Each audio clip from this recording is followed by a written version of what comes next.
I got a master's degree in business from Kennesaw State University. I went through the executive MBA program a long time ago.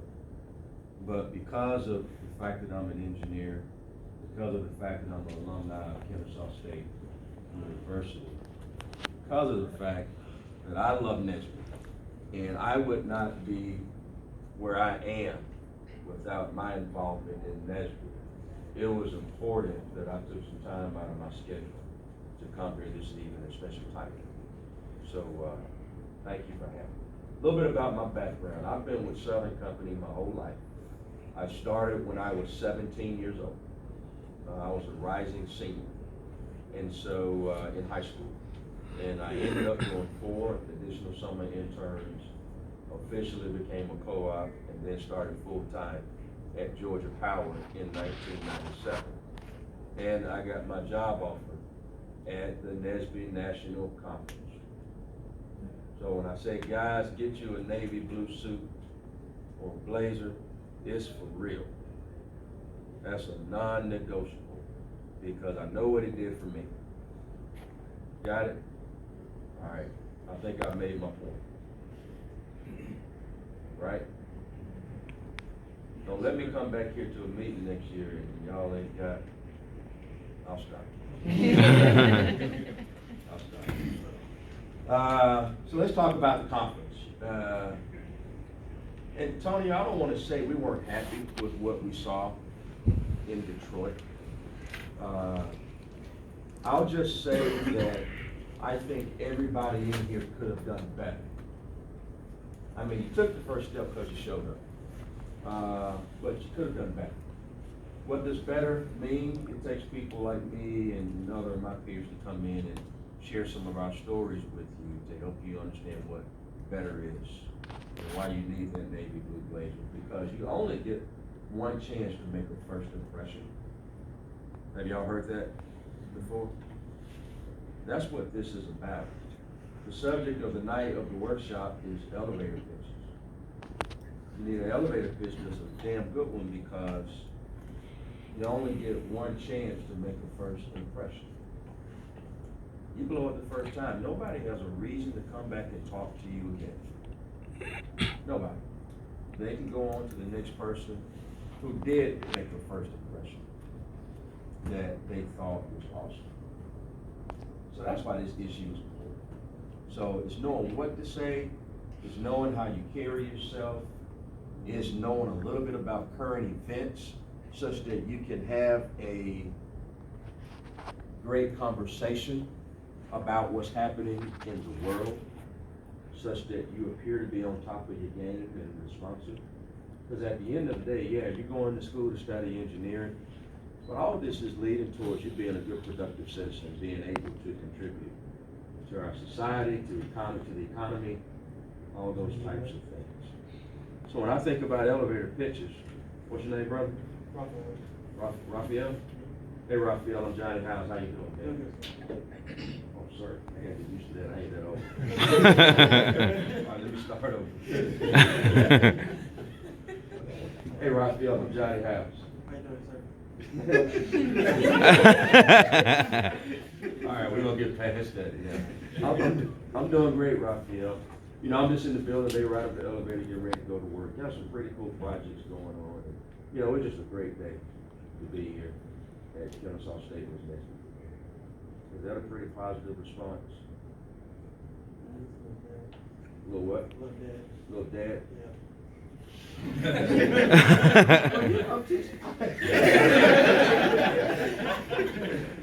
At the end of the day, yes, lady, I'm tired, but what I tried to convey is just a positive message that I'm excited about the great day that I'm about to have. Yeah, I'm into my work, and things are going great. We all want to be around positive people, right?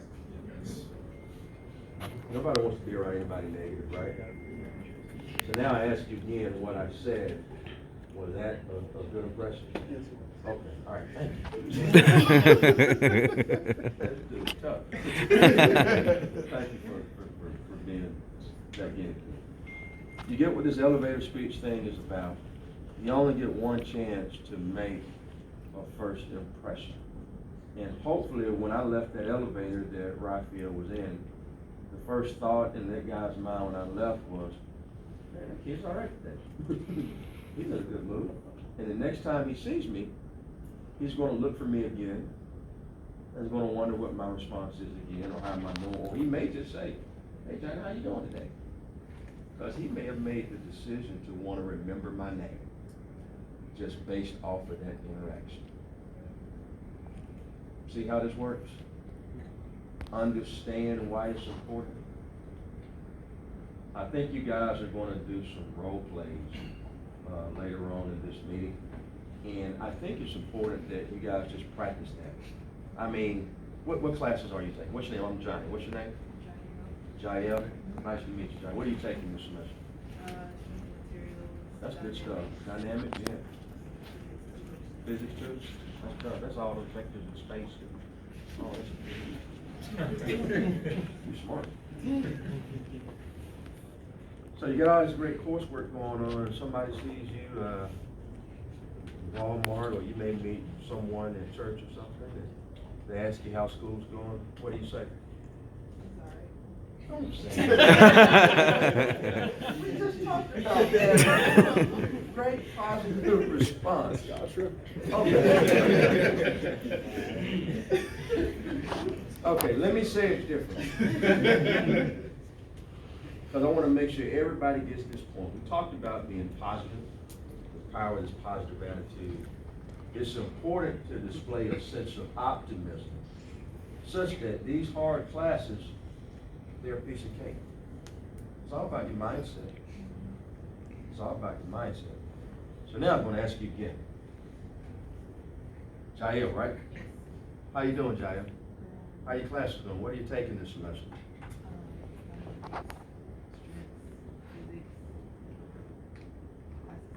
How do you like it? Going pretty well. What's your favorite class? Right now, favorite class is dynamics. And why? The teacher makes it kind of easy. Awesome. Well, if I can ever help you with that dynamics, let me know. Because you had a great attitude and you demonstrated to me that you were trying to learn and that you enjoyed it. Anybody is more willing to help someone that has a positive, optimistic outlook for this, 2-minute interaction we just had. We weren't on an elevator, but again, it was about that first impression. A first impression means everything, so I can't say that enough to you. So again, from the navy blue blazers, to knowing how to talk about how your day is going, to talking about the coursework that you got, is so important. If you practice those things, if you practice those habits every day, when you go to the NSBE National Conference in San Antonio in 2020, you will be better prepared to converse, to talk, and make this first impression with anybody you come into. But you gotta practice it every day. You can't wait till that time to go out there and try to get your game face on. Game time's every day. The game's every day. It don't stop. It doesn't stop. You're always going to be in. And you got to learn these good habits now, so that they're going to be with you for the rest of your life.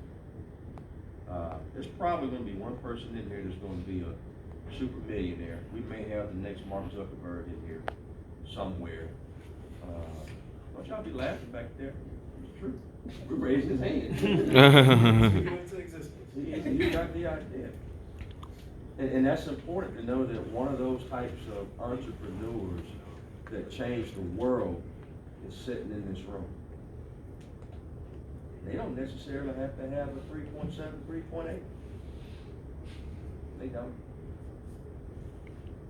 Bill Gates didn't even finish college. But you know what Bill Gates had? He had an idea, and he had a great first impression, and he was focused. He knew exactly what he was trying to do, and he was able to articulate it to anybody that he talked to. So I'm gonna stop right there. That's all I got to say with first impressions and elevator speeches. Is that clear? Is that plain enough? Does everybody have something you can practice on? If you don't, you will by the end of the presentation. I like that. Well, that's leadership right there. You're gonna assign some stuff for you guys. It's so important. And you guys can practice with each other. You can practice with strangers. You have no excuse to not practice. So when I see some of you in San Antonio in 2020, in the spring, I'll probably, I remember everybody's facing, I'm probably gonna ask some of you guys kind of what you've been up to, what you've been doing, and I don't know if you've gotten better or not. I do this stuff for a living every day. My last job at Share, let me tell you a little bit about my last job. I'm learning this new job, but my last job at Share, I ran the largest power plant in America, that burns coal. Puts out about 3,700 megawatts of energy, powers 2.6 million homes in the state of Georgia, has that capability. Sits on about 12,000 acres. We burn on our best year about 15 million tons of coal. This plant was named Plant of the Year. This was a bad boy. Had about 400 employees on an annual spend. We spent over $200 million every year to operate this plant. 400 employees, another 600 contractors helping us with supplemental maintenance and construction. And the number one question I get is, how did I do that? How do you do a job like that? I do it with people. You can't make anything happen in life without people, working with people, without teamwork.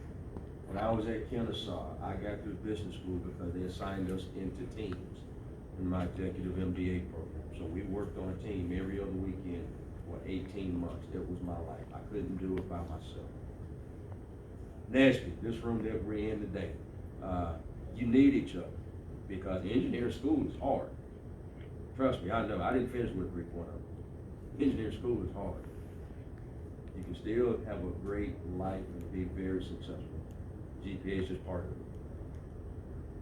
it. It is important. But for some of you out there who may not have that 3.0, don't give up. It's not easy.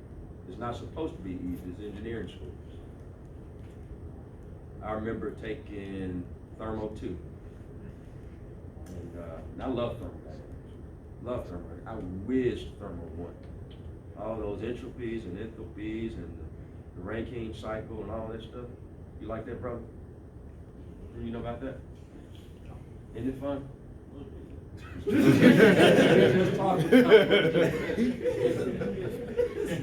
We just talked about first impressions. And I will even tell you, that's a mindset. If you think it's tough, change your mindset and just say, hey, this problem's going to be fun. Engineering school is all about mindset and how you're going to get through with the right support. So NSBE helped me get through. NSBE helped me get through. And I still talk today to a lot of the people who I got through engineering school with. And I finished school in '97 when I got my bachelor's degree. So, again, I can't stress upon you enough how important these years are, this time is, and how you guys really, really need to dig in and take full advantage of each other. You can't do this by yourself. You can't. A lot of things I talk about, I know Antonio's heard me in the workplace, I talk a lot about leadership.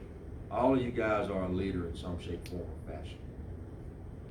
Whether you're up here in the front of the room conducting this meeting, whether you're leading a study group, wherever you may be at home in your church. If you were like me, I was the dorm director, I was the RA in the dorm. That's a leadership role. We all do something that makes us a leader. And it's so important that as you think about that, there are just certain principles and beliefs you all should have to just grow up with. I mean, and that principle of understanding you can do nothing on your own is key. I tell you another principle I talk about all the time is communicating by listening and understanding. It's one thing to talk to somebody thinking you're trying to solve a debate, and while they're talking to you, and Jaleel, you're telling me your point of view. Sometimes I hadn't heard a word you may tell me because I'm thinking about my response because I'm trying to win a debate. Mm-hmm. Really listen. Y'all know something about that? Yes. Yeah. Yes. Yeah. Good in first impression. We had a leadership meeting the other day. That was one of my talking points. I encourage you really listen to the intent of the debate and the conversation that's being had. You'll be surprised at what you learn. You'll be very surprised at what you learn. Another one I talk about all the time is facing the brutal facts. At the end of the day, conflict's going to be a part of all of our lives. But at the end of the day, if you get to the source of what the issue is, the debate is, and it's based on facts, or as engineers, it's based on data. One of the main things I've learned through the years is speak with data. Doesn't mean anything if you don't have any data or you hadn't written it down. If you don't have data or you hadn't written it down, you're shooting from the hip. If you want to make something happen in the business world, you have it written down, you have some data. You'd be amazed at how serious somebody's going to take you. And back to this notion of first impressions, if I walk in the room with a document, if you walk in the room with a document, say, hey, here's the facts of the case, here's what we're debating, here's a recommendation on what we should do, here's supporting data. Don't you think somebody's going to listen to you? Mm-hmm. Don't it look like you thought it out? Engineering school teaches you how to do all that. So that's why from a leadership perspective, I talk about facing those brutal facts. I talk about being transparent with everybody because this whole thing's about building relationships. You can't get through engineering school without having great relationships with some key people.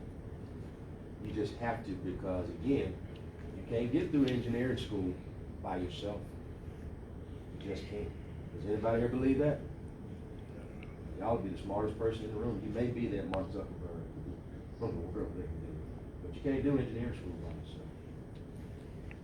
I mean, I can talk all day long about these things, but these things I thought that I just mentioned were just so important for you to guys just really start getting introduced to some of these concepts because when you graduate, whether you're a junior or a senior and you get out into the workspace, you're going to realize you got to work with people. So that first impression does count. That elevator speech may happen at the desk, may happen on the elevator, may happen in the parking lot, but it counts. So you got in the real world, you got to work with people. You're going to be on teams. You're going to realize engineering school is just the start. All it is gives you the ability to think critically. That's why a thermodynamics problem has part A, B, C, D, E, F, and G. Because it teaches you about how to think through the process critically, such that when you get into the real world, you can think through issues. And I love to hire people that can think through issues. I love to hire people that can think critically. I do not have time to babysit people and teach people everything. Nobody did it for me.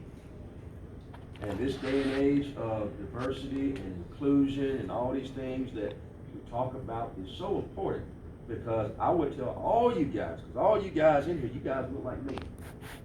And I can say this because I was the only African-American male to walk across the stage in mechanical engineering in 1997 at the University of Alabama. So I can say this. And there was one female to walk with me. And yes, we're like brothers and sisters today. But you guys will have to learn how to build relationships in this day and age of inclusion. Because nobody's going to be forthcoming and give you all the answers. You're going to go into different spaces in the work world, and some of you will be the minority in the workplace. And if you don't know how to build relationships, if you don't know how to ask the right questions to get people to want to help you, and I get back to what we're talking about tonight, if you don't make the right first impression to make somebody want to help you, you are not going to be successful. It's going to be tough. I have seen it over and over and over and over again. So if you don't remember anything else tonight, that's why it matters. In the era that you guys will finish school in, and the workforce that I know you're about to enter. those relationship building skills, those first impression skills, they matter. They matter. Got it? Yes, sir. I'm gonna stop. What questions you got? Any questions? If we can hold questions till after the presentation, that'd be great. Oh, so something else? Okay, tell me to sit down. All right, I'm gonna stick around for a little bit more and then answer some questions. So- I'll give him a round of applause.